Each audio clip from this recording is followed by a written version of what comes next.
भगवान लिखते हैं बेटा, अपने इश्क को पहचान लिखते हैं।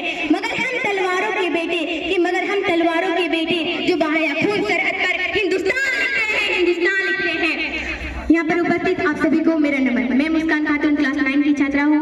मैं आप सभी को देशभक्ति भाषण और शायरी प्रस्तुत करना चाहती हूँ। अब तो हमारा तिरंगा झंडा भी हमसे यही पूछने लगा है कि क्या बात है भारत, कि क्या बात है भारत। आजकल फहराने से ज्यादा मैं कफन में दफनाने का क्यों काम आ रहा हूँ। महोदय, हृदय तो उस दिन फट गया जब एक बूढ़ी माँ अपने बेटे को चित्रों को देखकर बोली कि साहब आप तो भर्ती में 1 इंच तक कम नहीं लेते, कि साहब आप तो भर्ती में 1 इंच तक कम नहीं लेते। मैं आधे शरीर कैसे ले लूं, मैं आधे शरीर कैसे ले लूं। महोदय, आज इन मानवाधिकारों के कारण, आज ये आतंकियों के बगोले के कारण अकाओं की नाकनी हंसती है और हमारे शहीद हुए जवानों की आंगन तुलसी रोती है, और हमारे शहीद हुए जवानों की आंगन तुलसी रोती है। महोदय, जब एक शहीद हुए जवान की विधवा की वेदना चीख चीख करके कहती है, प्यार भी भरपूर गया, मांग का सिंदूर गया, नन्हे नौने हालों की लंगोटियां चली गई, छोटी छोटी बेटियों की चोटियां चली गई, कि छोटी छोटी बेटियों की चोटियां चली गई। और आपके लिए तो एक आदमी ही मरा है साहब, कि आपके लिए तो एक आदमी ही मरा है साहब। मेरे घर की तो रोटियां ही चली गई, मेरे घर की तो रोटियां ही चली गई।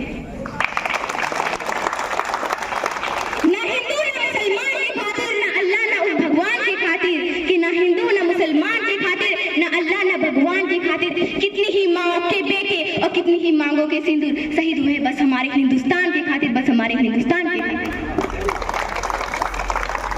धन्य है वो माताएं, कि धन्य है वो माताएं जिसने ऐसा दूध पिलाया था कि जिस उम्र में तुम हसीनाओं से करते हुए दिल लगी, उसने वतन से दिल लगाया था, उसने वतन से दिल लगाया था।